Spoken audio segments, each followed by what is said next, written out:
شروع اللہ کے نام سے جو بڑا مہربان نہایت رحم والا ہے۔ الف لام را، یہ ایک پرنور کتاب ہے، اس کو ہم نے تم پر اس لیے نازل کیا ہے کہ لوگوں کو اندھیرے سے نکال کر روشنی کی طرف لے جاؤ، یعنی ان کے پروردگار کے حکم سے غالب اور قابل تعریف خدا کے رستے کی طرف۔ وہ خدا کہ جو کچھ آسمانوں اور زمین میں ہے سب اسی کا ہے، اور کافروں کے لیے عذاب سخت کی وجہ سے خرابی ہے۔ جو آخرت کی نسبت دنیا کو پسند کرتے اور لوگوں کو خدا کے رستے سے روکتے اور اس میں کجی چاہتے ہیں، یہ لوگ پرلے سرے کی گمراہی میں ہیں۔ اور ہم نے کوئی پیغمبر نہیں بھیجا مگر اپنی قوم کی زبان بولتا تھا، تاکہ انہیں احکام خدا کھول کھول کر بتا دے۔ پھر خدا جسے چاہتا ہے گمراہ کرتا ہے اور جسے چاہتا ہے ہدایت دیتا ہے، اور وہ غالب اور حکمت والا ہے۔ اور ہم نے موسیٰ کو اپنی نشانیاں دے کر بھیجا کہ اپنی قوم کو تاریکی سے نکال کر روشنی میں لے جاؤ اور ان کو خدا کے دن یاد دلاؤ، اور اس میں ان لوگوں کے لیے جو صابر و شاکر ہیں قدرت خدا کی نشانیاں ہیں۔ اور جب موسیٰ نے اپنی قوم سے کہا کہ خدا نے جو تم پر مہربانیاں کی ہیں ان کو یاد کرو، جب کہ تم کو فرعون کی قوم کے ہاتھ سے مخلصی دی، وہ لوگ تمہیں بڑے عذاب دیتے تھے اور تمہارے بیٹوں کو مار ڈالتے تھے، اور عورت ذات یعنی تمہاری لڑکیوں کو زندہ رہنے دیتے تھے، اور اس میں تمہارے پروردگار کی طرف سے بڑی سخت آزمائش تھی۔ اور جب تمہارے پروردگار نے تم کو آگاہ کیا کہ اگر شکر کرو گے تو میں تمہیں زیادہ دوں گا، اور اگر ناشکری کرو گے تو یاد رکھو کہ میرا عذاب بھی سخت ہے۔ اور موسیٰ نے صاف صاف کہہ دیا کہ اگر تم اور جتنے اور لوگ زمین میں ہیں سب کے سب ناشکری کرو تو خدا بھی بے نیاز اور قابل تعریف ہے۔ بھلا تم کو ان لوگوں کے حالات کی خبر نہیں پہنچی جو تم سے پہلے تھے، یعنی نوح اور عاد اور سمود کی قوم، اور جو ان کے بعد تھے، جن کا علم خدا کے سوا کسی کو نہیں۔ جب ان کے پاس پیغمبر نشانیاں لے کر آئے تو انہوں نے اپنے ہاتھ ان کے منہوں پر رکھ دیے کہ خاموش رہو، اور کہنے لگے کہ ہم تو تمہاری رسالت کو تسلیم نہیں کرتے، اور جس چیز کی طرف تم ہمیں بلاتے ہو ہم اس سے قوی شک میں ہیں۔ ان کے پیغمبروں نے کہا، کیا تم کو خدا کے بارے میں شک ہے جو آسمانوں اور زمین کا پیدا کرنے والا ہے؟ وہ تمہیں اس لیے بلاتا ہے کہ تمہارے گناہ بخشے اور فائدہ پہنچانے کے لیے ایک مدت مقرر تک تم کو مہلت دے۔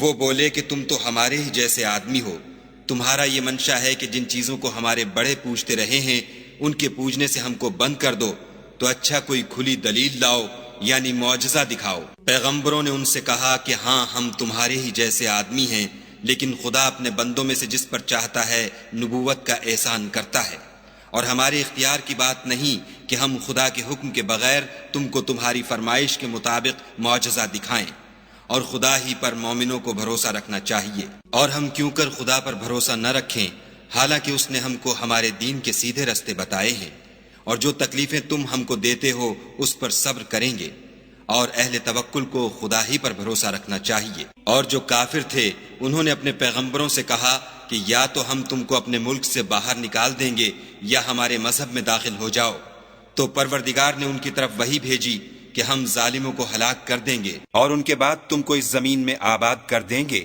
یہ اس شخص کے لیے ہے جو قیامت کے روز میرے سامنے کھڑے ہونے سے ڈرے اور میرے عذاب سے خوف کرے۔ اور پیغمبروں نے خدا سے اپنی فتح چاہی تو ہر سرکش ضدی نامراد رہ گیا۔ اس کے پیچھے دوزخ ہے اور اسے پیپ کا پانی پلایا جائے گا، وہ اس کو گھونٹ گھونٹ پیے گا اور گلے سے نہیں اتار سکے گا، اور ہر طرف سے اسے موت آ رہی ہوگی مگر وہ مرنے میں نہیں آئے گا، اور اس کے پیچھے سخت عذاب ہوگا۔ جن لوگوں نے اپنے پروردگار سے کفر کیا ان کے اعمال کی مثال راکھ کسی ہے کہ آندھی کے دن اس پر زور کی ہوا چلے اور اسے اڑا لے جائے۔ اسی طرح جو کام وہ کرتے رہے ان پر ان کو کچھ دسترس نہ ہوگی، یہی تو پرلے سرے کی گمراہی ہے۔ کیا تم نے نہیں دیکھا کہ خدا نے آسمانوں اور زمین کو تدبیر سے پیدا کیا ہے؟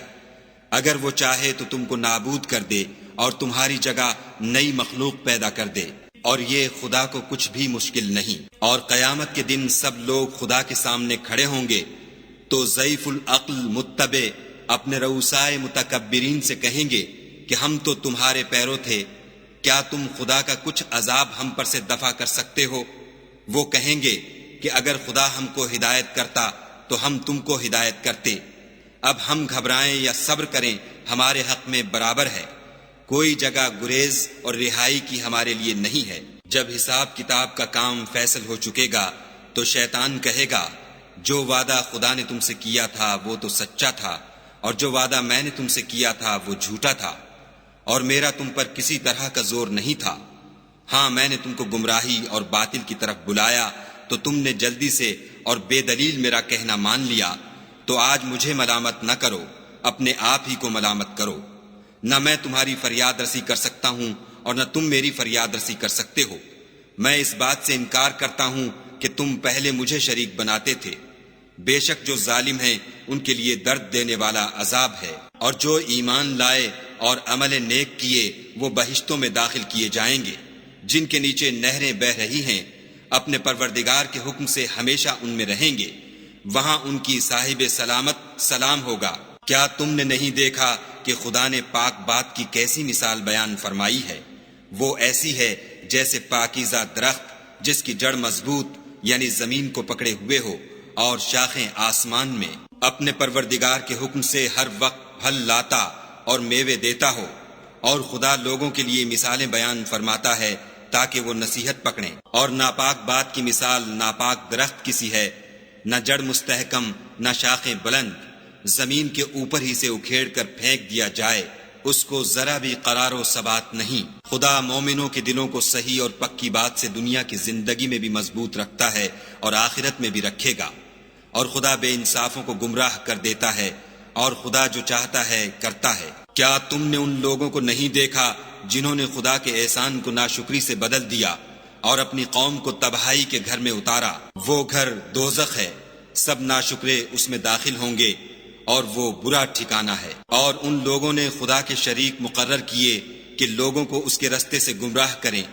کہہ دو کہ چند روز فائدے اٹھا لو، آخر کار تم کو دوزخ کی طرف لوٹ کر جانا ہے۔ اے پیغمبر صلی اللہ علیہ وآلہ وسلم، میرے مومن بندوں سے کہہ دو کہ نماز پڑھا کریں، اور اس دن کے آنے سے پیشتر جس میں نہ اعمال کا سودا ہوگا اور نہ دوستی کام آئے گی، ہمارے دیے ہوئے مال میں سے در پردہ اور ظاہر خرچ کرتے رہیں۔ خدا ہی تو ہے جس نے آسمانوں اور زمین کو پیدا کیا اور آسمان سے مے برسایا، پھر اس سے تمہارے کھانے کے لیے پھل پیدا کیے، اور کشتیوں اور جہازوں کو تمہارے زیر فرمان کیا تاکہ دریا اور سمندر میں اس کے حکم سے چلیں، اور نہروں کو بھی تمہارے زیر فرمان کیا، اور سورج اور چاند کو تمہارے لیے کام میں لگا دیا کہ دونوں دن رات ایک دستور پر چل رہے ہیں، اور رات اور دن کو بھی تمہاری خاطر کام میں لگا دیا، اور جو کچھ تم نے مانگا سب میں سے تم کو عنایت کیا، اور اگر خدا کے احسان گننے لگو تو شمار نہ کر سکو، مگر لوگ نعمتوں کا شکر نہیں کرتے۔ کچھ شک نہیں کہ انسان بڑا بے انصاف اور ناشکر ہے۔ اور جب ابراہیم نے دعا کی کہ میرے پروردگار اس شہر کو لوگوں کے لیے امن کی جگہ بنا دے، اور مجھے اور میری اولاد کو اس بات سے کہ بتوں کی پرستش کرنے لگیں بچائے رکھ۔ اے پروردگار، انہوں نے بہت سے لوگوں کو گمراہ کیا ہے، سو جس شخص نے میرا کہا مانا وہ میرا ہے، اور جس نے میری نافرمانی کی تو بخشنے والا مہربان ہے۔ اے پروردگار، میں نے اپنی اولاد میدان مکہ میں جہاں کھیتی نہیں تیرے عزت و ادب والے گھر کے پاس لابسائی ہے۔ اے پروردگار، تاکہ یہ نماز پڑھیں، تو لوگوں کے دلوں کو ایسا کر دے کہ ان کی طرف جھکے رہیں، اور ان کو میووں سے روزی دے تاکہ تیرا شکر کریں۔ اے پروردگار، جو بات ہم چھپاتے اور جو ظاہر کرتے ہیں تو سب جانتا ہے، اور خدا سے کوئی چیز مخفی نہیں، نہ زمین میں نہ آسمان میں۔ خدا کا شکر ہے جس نے مجھ کو بڑی عمر میں اسماعیل اور اسحاق بخشے، بے شک میرا پروردگار دعا سننے والا ہے۔ اے پروردگار، مجھ کو ایسی توفیق عنایت کر کہ نماز پڑھتا رہوں، اور میری اولاد کو بھی یہ توفیق بخش۔ اے پروردگار، میری دعا قبول فرما۔ اے پروردگار، حساب کتاب کے دن مجھ کو اور میرے ماں باپ کو اور مومنوں کو مغفرت کیجو۔ اور مومنوں، مت خیال کرنا کہ یہ ظالم جو عمل کر رہے ہیں خدا ان سے بے خبر ہے، وہ ان کو اس دن تک مہلت دے رہا ہے جبکہ دہشت کے سبب آنکھیں کھلی کی کھلی رہ جائیں گی، اور لوگ سر اٹھائے ہوئے میدان قیامت کی طرف دوڑ رہے ہوں گے، ان کی نگاہیں ان کی طرف لوٹ نہ سکیں گی، اور ان کے دل مارے خوف کے ہوا ہو رہے ہوں گے۔ اور لوگوں کو اس دن سے آگاہ کر دو جب ان پر عذاب آ جائے گا، تب ظالم لوگ کہیں گے کہ اے ہمارے پروردگار، ہمیں تھوڑی سی مدت مہلت عطا کر تاکہ ہم تیری دعوت توحید قبول کریں اور تیرے پیغمبروں کے پیچھے چلیں تو جواب ملے گا، کیا تم پہلے قسمیں نہیں کھایا کرتے تھے کہ تم کو اس حال سے جس میں تم ہو زوال اور قیامت کو حساب اعمال نہیں ہوگا؟ اور جو لوگ اپنے آپ پر ظلم کرتے تھے تم ان کے مکانوں میں رہتے تھے، اور تم پر ظاہر ہو چکا تھا کہ ہم نے ان لوگوں کے ساتھ کس طرح کا معاملہ کیا تھا، اور تمہارے سمجھانے کے لیے مثالیں بیان کر دی تھیں، اور انہوں نے بڑی بڑی تدبیریں کی، اور ان کی سب تدبیریں خدا کے ہاں لکھی ہوئی ہیں۔ گو وہ تدبیریں ایسی غضب کی تھیں کہ ان سے پہاڑ بھی ٹل جائیں۔ تو ایسا خیال نہ کرنا کہ خدا نے جو اپنے پیغمبروں سے وعدہ کیا ہے اس کے خلاف کرے گا۔ بے شک خدا زبردست اور بدلہ لینے والا ہے۔ جس دن یہ زمین دوسری زمین سے بدل دی جائے گی اور آسمان بھی بدل دیے جائیں گے، اور سب لوگ خدائے یگانہ و زبردست کے سامنے نکل کھڑے ہوں گے، اور اس دن تم گناہ گاروں کو دیکھو گے کہ زنجیروں میں جکڑے ہوئے ہیں، ان کے کرتے گندھک کے ہوں گے اور ان کے منہوں کو آگ لپٹ رہی ہوگی۔ یہ اس لیے کہ خدا ہر شخص کو اس کے اعمال کا بدلہ دے۔ بے شک خدا جلد حساب لینے والا ہے۔ یہ قرآن لوگوں کے نام خدا کا پیغام ہے تاکہ ان کو اس سے ڈرایا جائے اور تاکہ وہ جان لیں کہ وہی اکیلا معبود ہے، اور تاکہ اہل عقل نصیحت پکڑیں۔